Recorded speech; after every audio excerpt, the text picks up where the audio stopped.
Hello and welcome to the first video in our character creation series for Cyberpunk Red.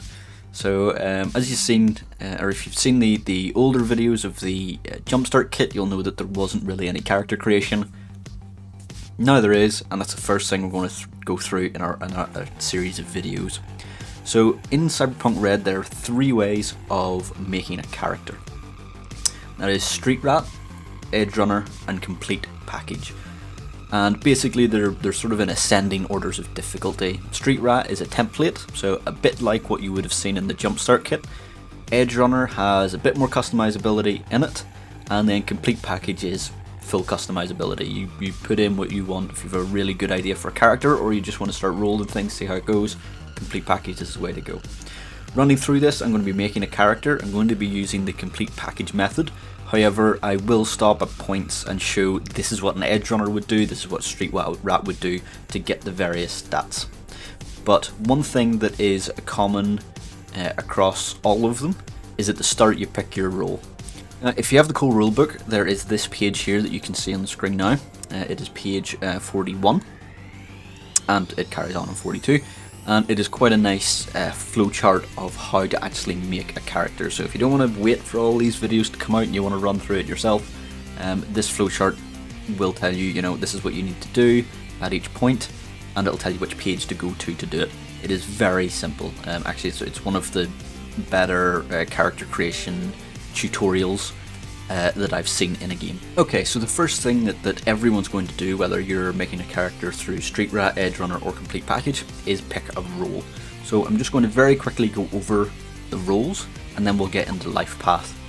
So first up here you've got rocker boys, and they don't need to be male, female or any specific gender, they can be whatever you want, they're just called rocker boys. And if you draw the comparison to D&D, this is sort of like your bard. It's the entertainers, the social media influencers, if social influencers had any talent. These are the ones that they would be. The archetype, the stereotypical rocker boy is guitar rocking out, usually heavily laden with drugs. But that's not the case. It can be anything. You could have a rocker boy who's entertaining. Concert and whatever is a magic show. It doesn't matter. They are just entertainers. That is their thing. They want fame, fortune, all that good stuff. Next on, we've got solos. It says there, assassins, bodyguards, killers, soldiers for hire in a new lawless world, and that's fairly accurate. They're your fighters. They're the guys that if you're going into a firefight, you want to have at least one or two of them behind you, ready to back you up with some serious firepower. Yeah, they're the guys that bring the big guns and the big heavy-hitting cyberware. Next on it, usually a lot of people's favourite, Netrunners. Cybernetic master hackers of the post-net world. The hackers, effectively. Now, netrunning has changed in Cyberpunk 2020, as some of you may know. I will cover that, we'll do a whole video on netrunning and how it works and things like that. But if you want to play a netrunner, they're the hackers. They're the ones that get into the systems and go into the cyberspace and actually attack security systems from the inside. Very, very cool role to play, and is one of my favourites. Next up, techs, my second favourite. And actually, from reading things, I actually think it might push ahead of netrunners as my favourite. And a tech is what we're going to be making in this series.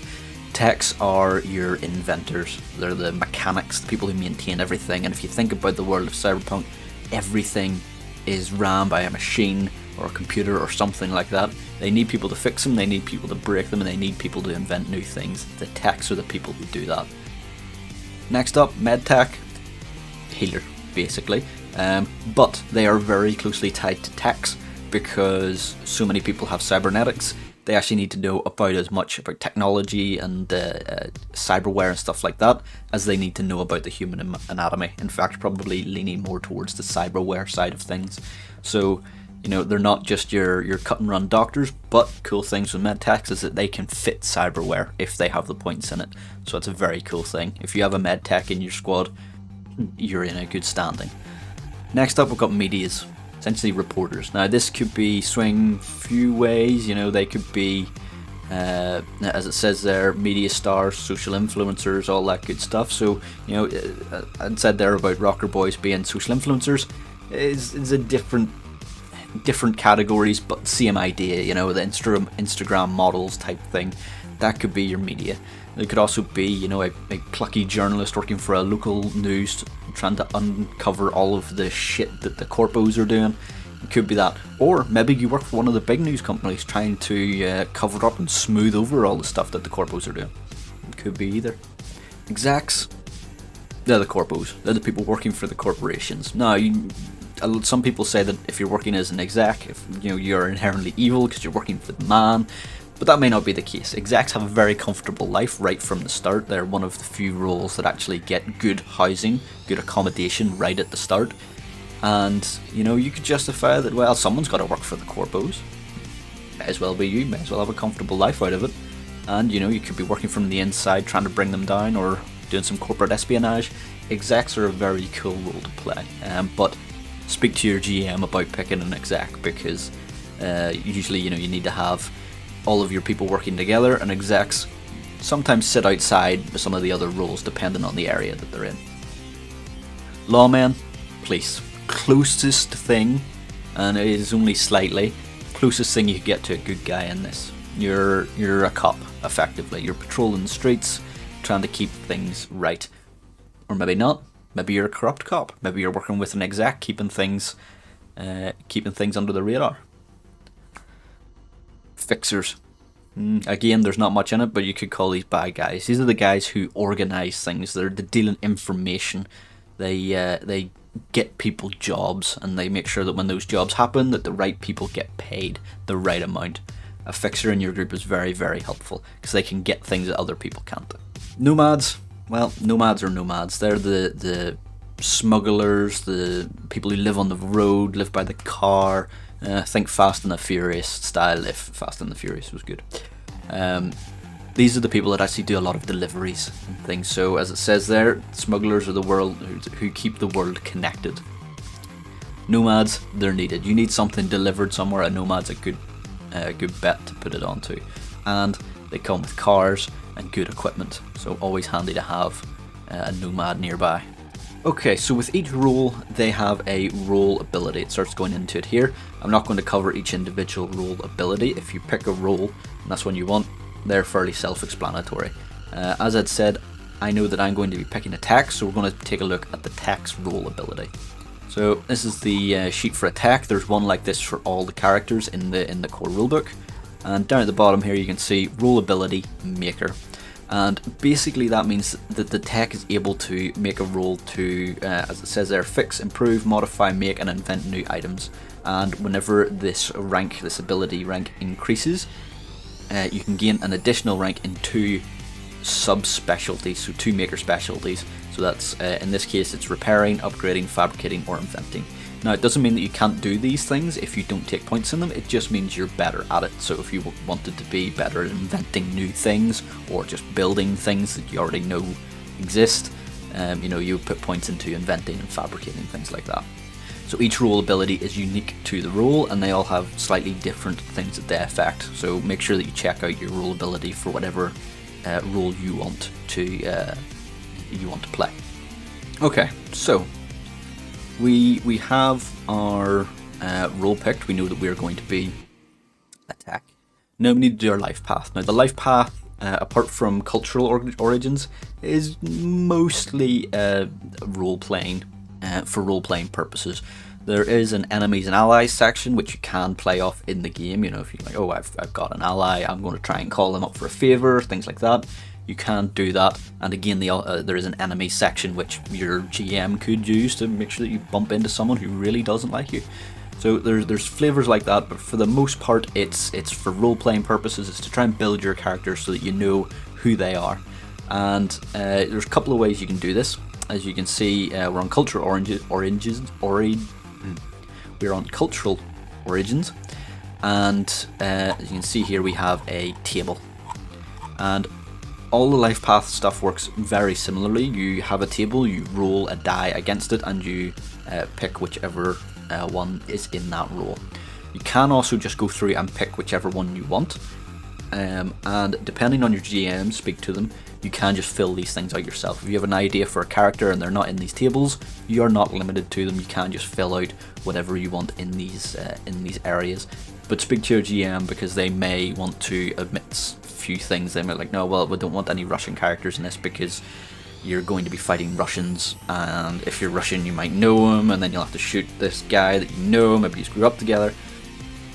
Actually, I would allow that, because then that could add for some dynamics. But speak to your GM and see if they have any preferences on how you do this. But for me, I'm going to roll, and I'm going to roll against this table.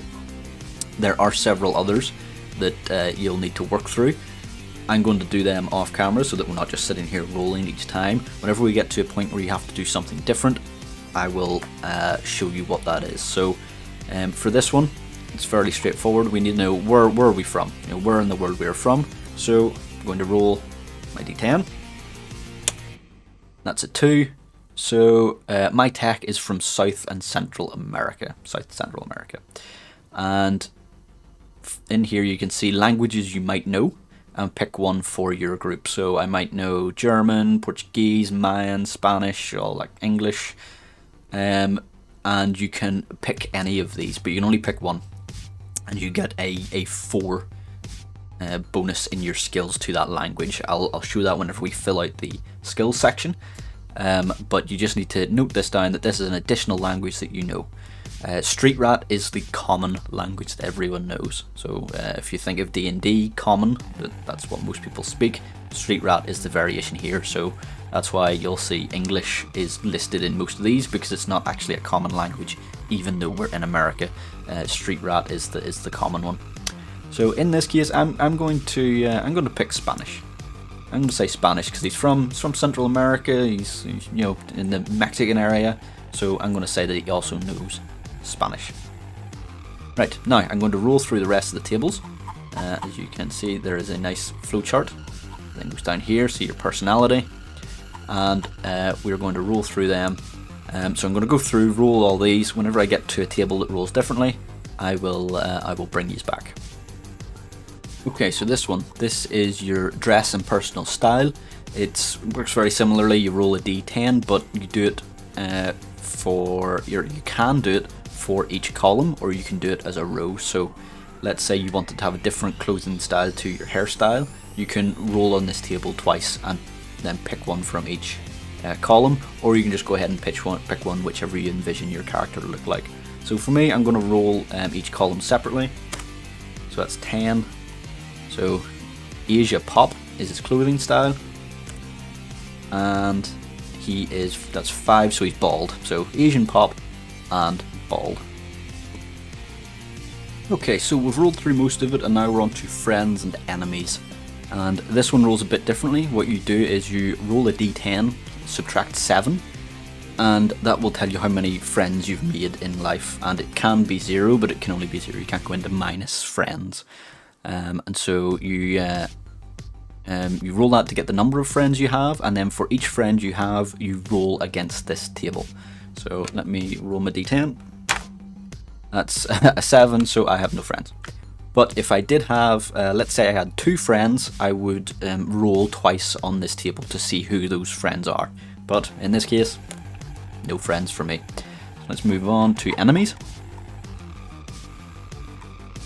And on this one, you can again roll on each column individually, or you can roll, if you just roll a 2, you can take the whole row if you so choose. I prefer rolling on each column just to mix it up a bit.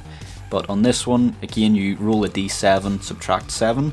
That will tell you how many enemies you have, and then for each one, you need to decide who the injured party was. So this is not done by a roll, this is just your choice. Did you fuck them over? Did they fuck you over? Who upset who? And you can just pick that. And then once you've rolled, you then go to the Sweet Revenge table, which sort of dictates what are they going to do if they ever meet you again. But for this, let's start with our roll. So that's a 2, so don't have anything. But in this case, I'm going to pretend that I rolled an 8. And I have 1 enemy, just so that we can go through the process. So in this case, I'm going to roll this d10 3 times to see who the enemy is, what caused it, and what they can throw at me. So that's a 6, so it was a person who worked for me. Caused a major public humiliation, and I'm going to say that I upset them. So it's someone that worked for me, and I made the mistake. I did something that fucked them over. So in this case, I caused a major public humiliation to them while they were working for me. And what can they throw at me? That's a 20. That's not good.